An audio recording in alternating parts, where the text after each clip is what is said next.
Speaking of eunuchs, the common impression of this group is usually either effeminate in appearance or treacherous and petty in character. For example, the Ten Attendants at the end of the Eastern Han, Wei Zhongxian of the Ming, or Qi Shiliang of the Tang, all left behind notorious reputations. Few eunuchs in history have positive images, since many who became famous were involved in bringing calamity to the state and turmoil to the government. However, not all eunuchs in history were worthless. For instance, Kai Lun of the Eastern Han improved papermaking, and Zheng He of the Ming, who sailed to the Western Seas 7 times, both made outstanding contributions to the development of the state and society. During the Northern Song, there was also such a eunuch. Though a eunuch, he did not stoop to mere flattery. In his lifetime, he was trusted and employed, and after his death, he was honored. Soldiers wept for him, and scholars of the Hanlin Academy wrote his epitaph. Who exactly was this eunuch? And what kind of remarkable achievements did he accomplish that earned him such respect both during his life and after his death? Qin Han, courtesy name Zhongwen, was from Huolu in Jianding Prefecture. In the second year of Qiande under Emperor Taizu of Song, at the age of only 13, Qin Han entered the palace and became a eunuch. Unlike other delicate eunuchs, Qin Han was tall, robust, and exceptionally brave. He was particularly interested in military campaigns and warfare. Emperor Taizu Zhao Quangjin, through the Chen Chao mutiny, donned the yellow robe and became emperor. To prevent his own generals from following his example, he hosted a banquet and through threats and persuasion compelled them to surrender all military authority. This was known as stripping military power over a cup of wine. Moreover, to further prevent other generals from becoming arrogant with their troops and repeating the dominance of military leaders of the 5 dynasties and 10 kingdoms, he began to value civil officials over military ones, deliberately restraining his generals. Yet, in the early years of the Song, powerful enemies abounded on all sides, and wars were frequent. The court still needed generals to serve in the field, so it was impossible to fully reclaim military authority. In order to delegate power while still effectively controlling the army, Zhao Quangjin placed many of his own informants within the military. These informants were of 2 types: relatives by marriage, such as his brother-in-law or younger sister's husband, and eunuchs from the palace. These men did not fall under military jurisdiction, but reported directly to him. They acted as supervisors over commanders and armies. Thus, the tradition of eunuchs serving as military monitors was maintained. Qin Han, as one such supervising eunuch, gained the opportunity to participate in military affairs. In the 4th year of Taiping Xingguo of the Northern Song, after Emperor Taizong Zhao Guangyi conquered Northern Han, he aimed to recover the 16 prefectures of Yuyun, which the founding emperor of later Jin, Shi Jingtang, had ceded to the Liao. He launched a campaign to seize Yozhou. At first, the Song army advanced swiftly, with Zuozhou surrendering without a fight. They soon defeated the Liao field army and surrounded Yuzhou. But after a long siege with no success, Song morale declined and the Liao reinforcements soon arrived to counterattack. The Song army suffered a crushing defeat and withdrew. 2 months later, the Liao, seeking revenge, marched south to invade the Song. The Song forces advanced to resist, and the 2 armies clashed at Mancheng in Hebei. The Song had long anticipated Liao movements and made thorough preparations. Before the battle, several units, including those of Ku Yang, with circuit commander Ku Yanjin, built defensive lines to block the Liao. At that time, Qin Han was serving as supervising eunuch in Kuei Yanjin's army. In the Battle of Mancheng, each Song force fulfilled its role. Qin Han and Kui Yanjin maneuvered around the enemy's rear, while allied forces attacked in concert. Then, pressing their advantage, they ambushed the retreating Liao, ultimately defeating them, slaughtering over 2,000 Liao troops and capturing more than 1,000 warhorses. This was the first great victory against the Liao since the founding of the Northern Song. In this battle, Qin Han's duty as supervising eunuch did not require him to fight, but he volunteered, leading a cavalry detachment in a rear assault on the Liao, joining with the main force in a pincer attack. This secured the victory and earned him military merit, as well as a reputation for bravery and skill in battle. He was honored by Emperor Taizong. During the Yongxi era, Qin Han, considered to have battlefield experience, was appointed station commander at Yingzhou, participating in military affairs. Later, he served as overseer of the armies at Zhending and Gaoyang Pass, all key frontier military regions. He held these posts for 7 or 8 years, showing the court's trust and esteem. Yet the true challenge from the northwest became the stage where he truly shone. In the 5th year of Chunhua, Qin Han was ordered to serve under Commander Li Jilong, overall military commissioner of Hexi, to campaign against the Tangut tribes in the northwest. The Tanguts had originally been a northwestern tribe, settled in Xiaozhou since the Tang Dynasty, gradually taking up official posts in local administration. After the long wars of the 5 dynasties and 10 kingdoms, the Tuoba clan of the Tanguts had already seized control over the northwest regions of Xia, Yin, and Sui. The lands of Yujing and 5 prefectures were pacified, and military and political authority was concentrated in one hand, forming a warlord who dominated one region. Because the Tuoba clan had rendered merit for the imperial court at the end of the Tang dynasty, they were granted the surname Li. Therefore, later generations took Li as their family name. At the beginning of the Song dynasty, the Tangut clan and the northern Song regime were once in harmony. But later, as the Song dynasty began to weaken the power of local warlords, conflicts between the two sides gradually grew. In the 7th year of Taiping Xingguo of northern Song, the Tangut clan split internally.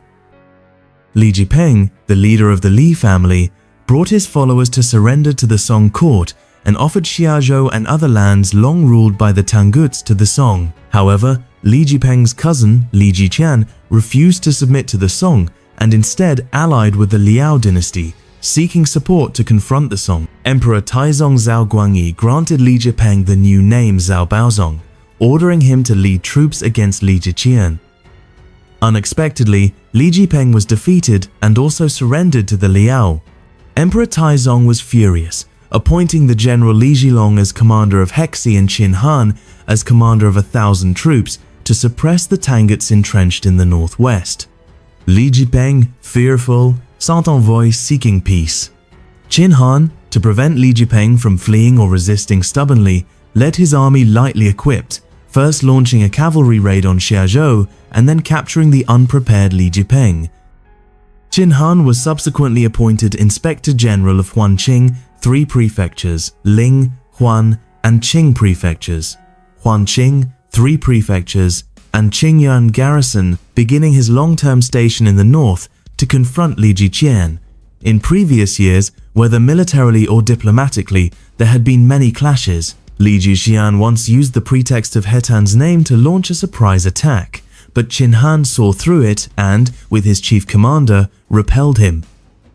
Later, Qin Han was repeatedly ordered to negotiate with Li Jiqian, and the two conversed pleasantly. Li Jiqian even came to trust him. Qin Han was courageous and once expressed to the northern Song court that he was willing to assassinate Li Jiqian when he was off guard, even if it cost his life. However, the court, after weighing many considerations, did not approve his proposal, though it rewarded his loyalty and bravery. Aside from contending with Li Jiqian, Qin Han adopted a policy of conciliation toward many tribes in the northwest, bestowing favors on tribal leaders. Because he was always true to his word, the chiefs trusted him greatly and submitted to the Song. Yet whenever any chief dared to resist the Song, he would show no mercy in subduing them. Thus, by combining benevolence with stern force, he effectively deterred the restless tribes of the northwest, ensuring that the Song situation there did not become more chaotic on the foundation laid by Li Jiqian. While stationed in the northwest, Qin Han noticed the region lacked a natural barrier for defense, allowing enemies to frequently penetrate the border and harass the people. Therefore, he decided to excavate a massive trench at a strategic location to build a defense system. Concerned about delaying farming seasons and increasing the burden on the people, he used only soldiers for the labor. After years of effort, the work was finally completed, providing excellent conditions for later Song armies. For his achievements, Qin Han was promoted to commander of the imperial city and then summoned back to the capital as inner commander. Unexpectedly, this transfer brought him to the peak of his life. In the second year of Shanping of Northern Song, in the 7th month, the Liao dynasty seized the opportunity of Emperor Zhenzong Zhaoheng's recent accession to launch a southern campaign against the Song frontier. The northern situation grew increasingly tense. The Song court appointed Fu Qian as commander of the 3 routes of Zhending and Gaoyang Pass, and Qin Han as inspector of Paizhen to resist the Liao army. The Liao forces were fierce. Fu Qian, unable to match them, avoided battle, ignoring Qin Han's repeated urgings. As a result, the Liao broke through the frontier, crossed the Yellow River, and advanced straight into Zizhou and Kuzhou, penetrating the heartland of the Song. The Liao, driving deep into Song territory, ravaged for several months. Not until the 1st month of the following year, after reaping immense spoils, did they prepare to withdraw. Qin Han led his troops in pursuit, ambushing the Liao midway, launching a night raid, beheading over 10,000 Liao soldiers, rescuing tens of thousands of captured civilians, and seizing countless horses, arms, and supplies. Amid the generally timid Song forces, his performance was especially brilliant. After the battle, Emperor Zhenzong commended Qin Han and promoted him to commander of the forward camp at Dingzhou, turning his role from supervising troops into that of a true military commander capable of standing on his own.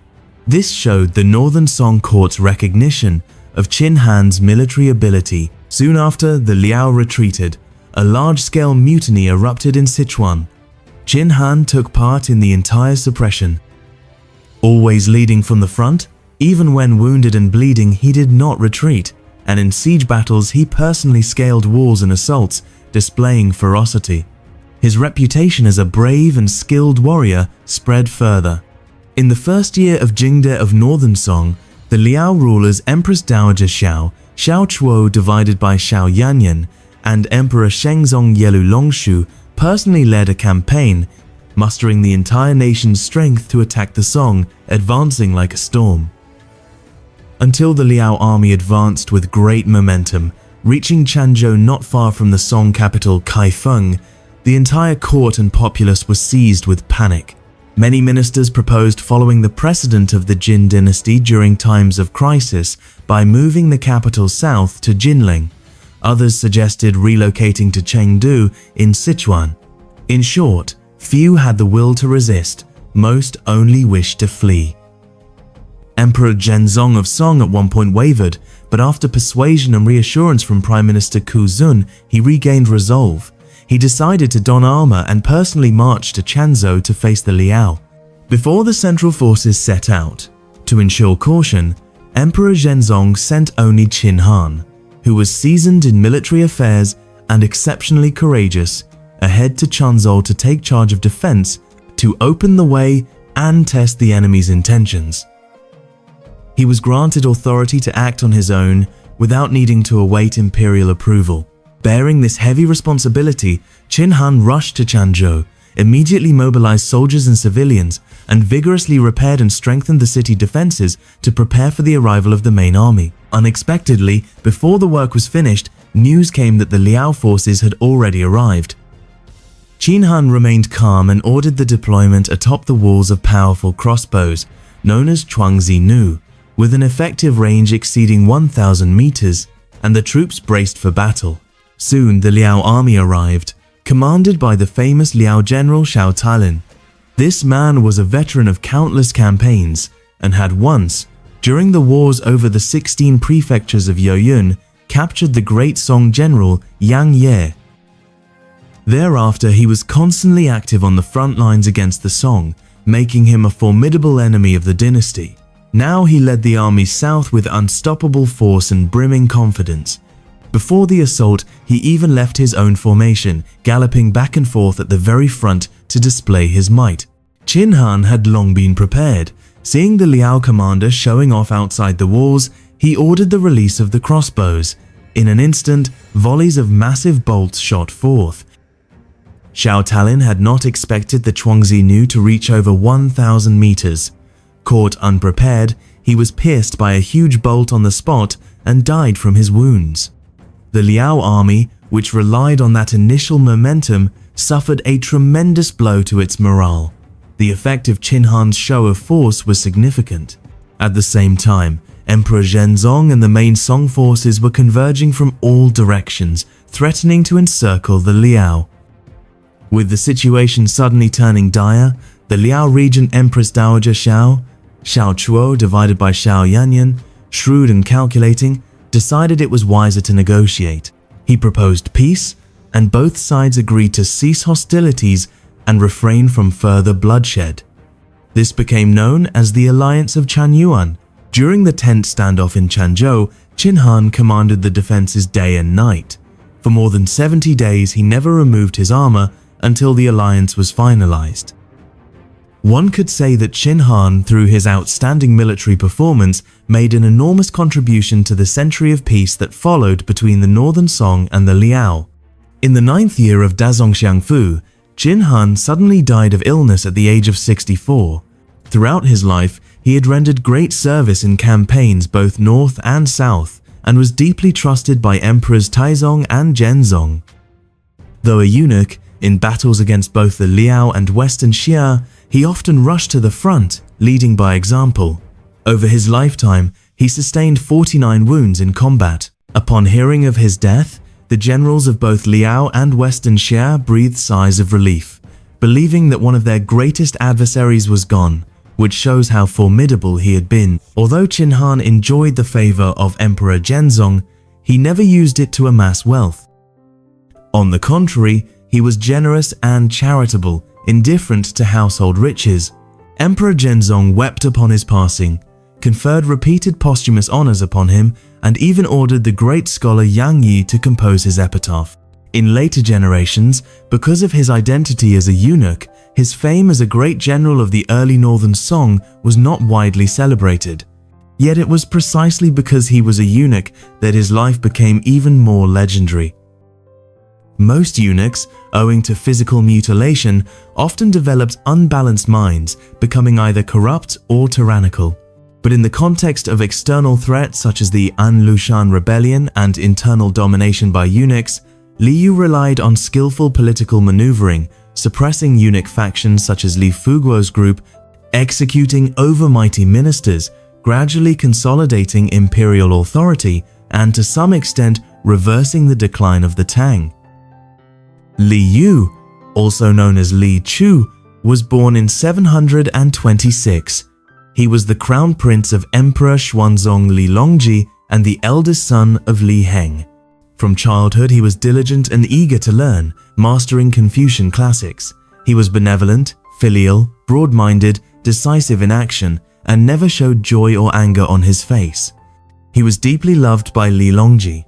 At the age of 15, he was enfeoffed as Prince of Guangping. However, what seemed like a bright future was interrupted by a sudden disaster. In 755, An Lushan raised troops in Fanyang, and the unprecedented Anxi rebellion broke out. At 19, Li Chu had no choice but to flee with Li Longji and his entourage to Chengdu. Yet, after the mutiny at Mawei Station, Li Chu parted ways with Li Longji and followed his father Li Heng northward.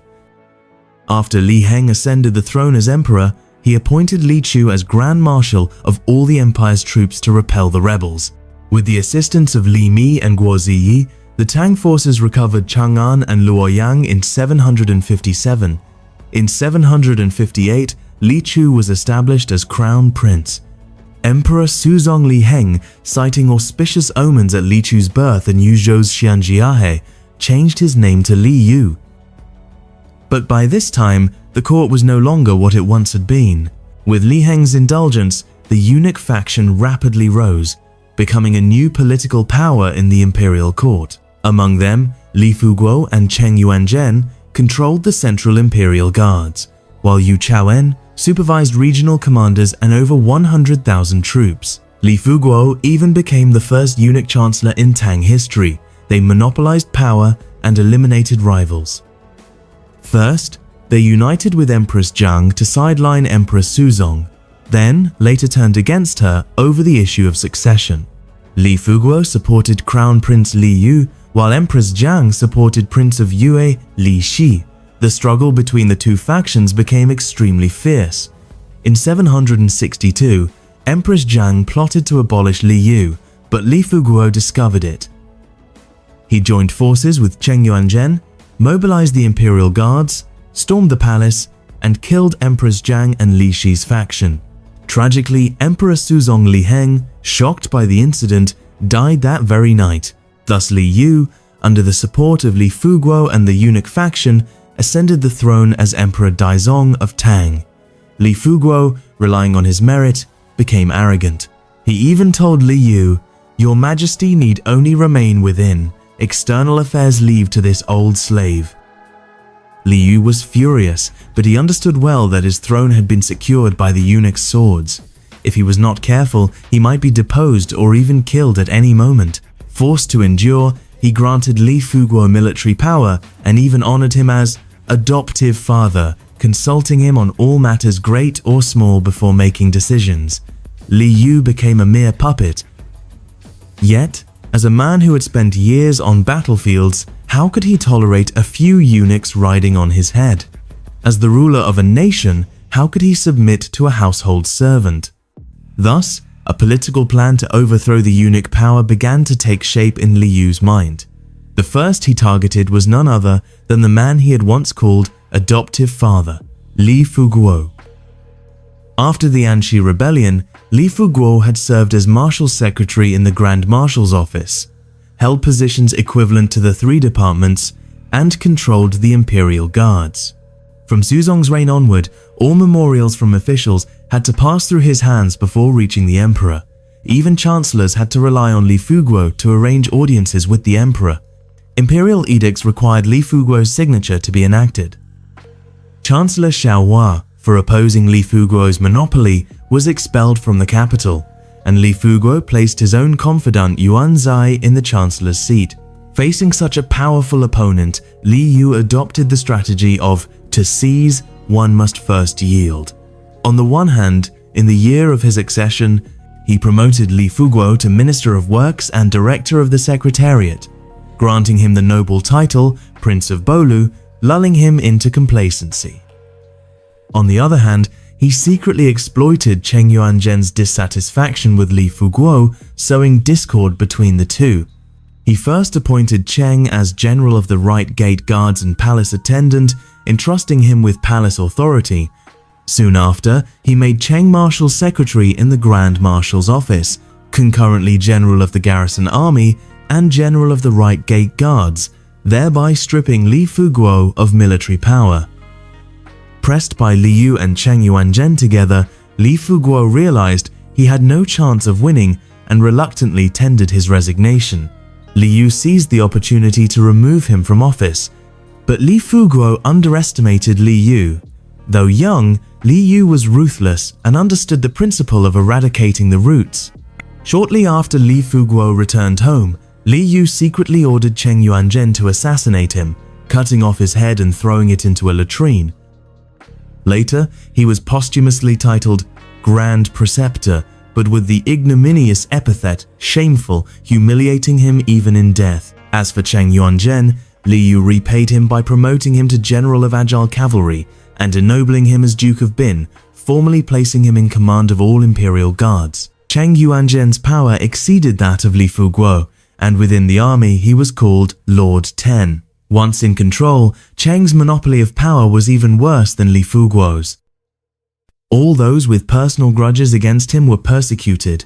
Even great generals like Lai Tian and chancellors like Pei Mian were falsely accused and brought to death by his hand. In September of 763, the Tubo launched a massive eastward offensive.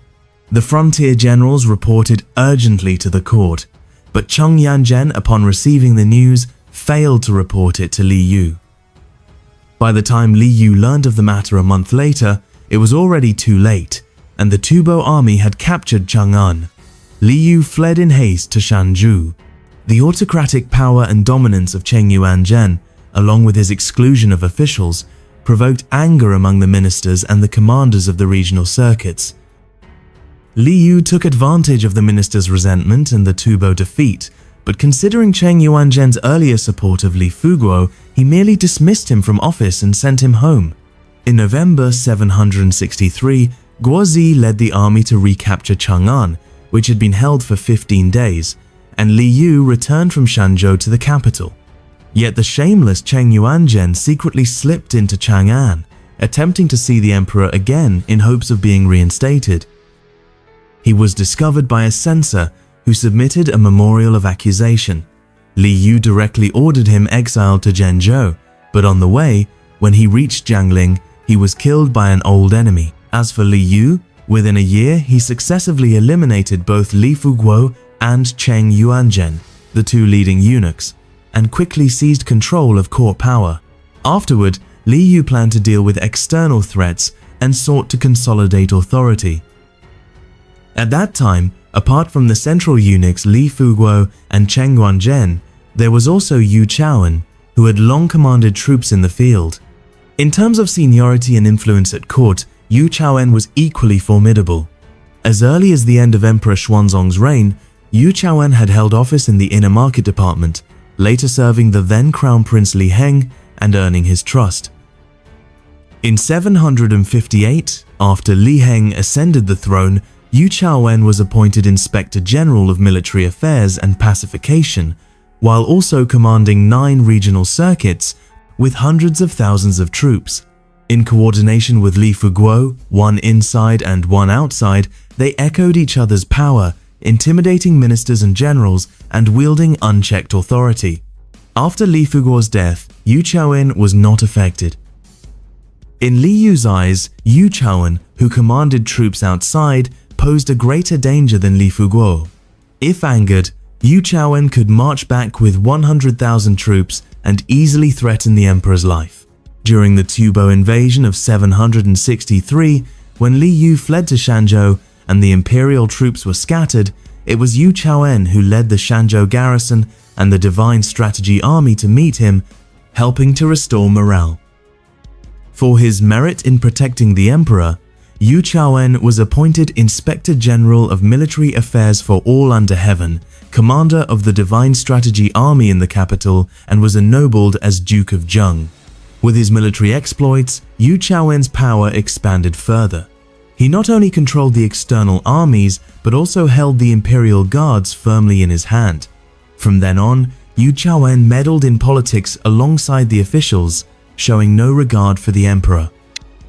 On one occasion, when the chancellor made a formal decision, Yu Chaoan glared and said, "How can affairs of the world not be decided by me?" At times when memorials were presented, before the emperor could speak, he made decisions on his own.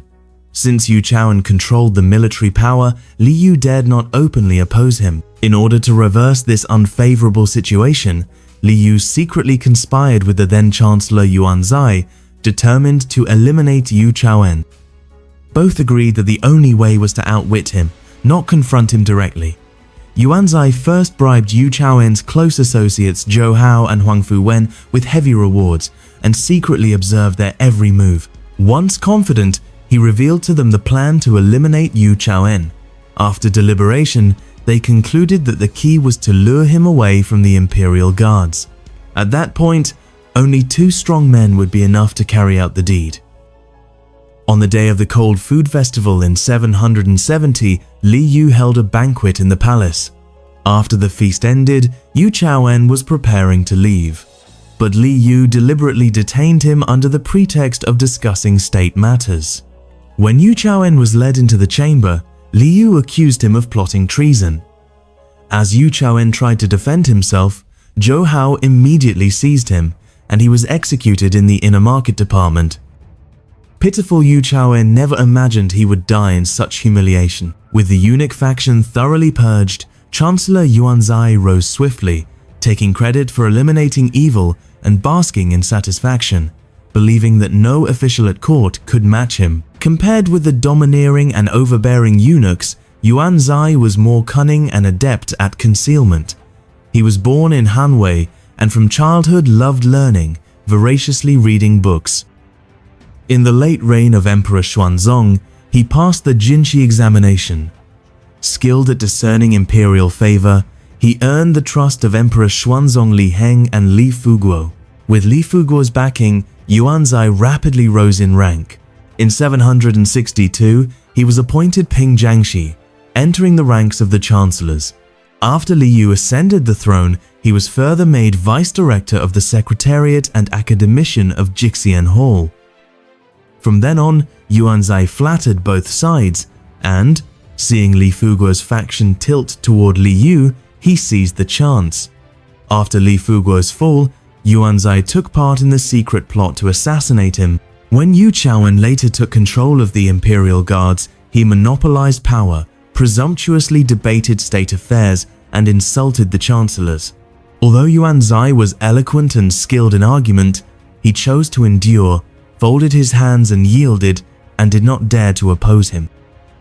After Yu Chaowen was eliminated, Yuanzai, seeking to seize sole authority, memorialized Li Yu, requesting that the Ministry of Personnel and the Ministry of War be allowed to appoint officials of the 6th rank and below without examination or evaluation, which the emperor approved. As for officials who impeached him, Yuanzai fabricated charges and had them executed swiftly. From then on, people no longer dared to criticize him openly. Even when walking on the streets, they did not dare to converse, using only wooden tokens in place of words. At that time, Yuanzai monopolized the government, took bribes, cultivated his own clients, and excluded opponents. Anyone who sought promotion had to present rich gifts to his son and confidants. He built 2 mansions to the south and north of the capital, luxuriously appointed, with many servants and a throng of carriages gathered at his gates. Confronted with Yuanzai's abuses, Li Yu was thoroughly disgusted and resolved to act again. For Li Yu, Yuanzai had many partisans, but he did not command the army. Corresponding to the northern office where the imperial house resided and the Shen's army stood, the chancellors were in the southern yamen, guarded by the Jinwu Wei. Therefore Li Yu chose his maternal uncle, Assistant Jinwu Grand General Wu Ku, to carry out the arrest of Yuanzai. In March 777, someone reported that Yuanzai, while sleeping at night, was plotting treachery. Li Yu immediately ordered Wu Ko to the Secretariat to seize Yuanzai, and he also had Yuanzai's sons and confidants all thrown into prison. Then he sent eunuchs hostile to Yuanzai to conduct the interrogation. Yuanzai stabbed himself and died that very day. Before the stabbing, he told the official sent to kill him that he wished for a quick death. The official replied, "My lord must suffer a little humiliation. Do not blame me," stuffed a dirty sock into Yuanzai's mouth, and then killed him. Thus, a once all-powerful chancellor met his end. After Yuanzai's death, Li Yu was finally able to reshape imperial authority, push vigorous reforms, and purge and strike at the powerful class, which for a time restrained itself. The reforms achieved some results. Yet only 2 years later, in June 779, Li Yu fell gravely ill. In fewer than 10 days, he could no longer hold court and soon passed away at the age of 54. Li Yu reigned for 17 years, and with the political art of leveraging 4 tails to move 1,000 catties, he successively removed such malignant courtiers as Li Fuguo, Cheng Yuanzhen, Yu Chaowen, and Yuanzai, gathered imperial power back into his hands, and eased the Tang dynasty's downward slide. The songwriter Su Zhe praised Li Yu for removing 3 great traitors as if slaughtering dogs and sheep, bringing calm within and without, and harmony above and below. The late Ming thinker Wang Fuji judged that Li Yu was adept in imperial statecraft. Li Fuguo's evil was carried to the point of killing him. Cheng Yuanzhen's evil was carried to the point of leaving him in place. Yu Chaowen's evil was carried to the point of stripping him of his offices. He used Yuanzai to kill Yu Chaowen, then indulged Yuanzai in his evils until Yuanzai himself was enough. At the same time, after Li Yu's accession, he, in 763, eradicated the remaining forces of the Anxi rebels and thus brought to an end the 8-year Anxi rebellion. However, Thereafter, he continued to employ former Anshi generals to command the 3 Hebei garrisons of Hesho, occupying Hebei, thereby opening the precedent of regional military separatism in the Tang era and planting the seeds for the dynasty's eventual downfall.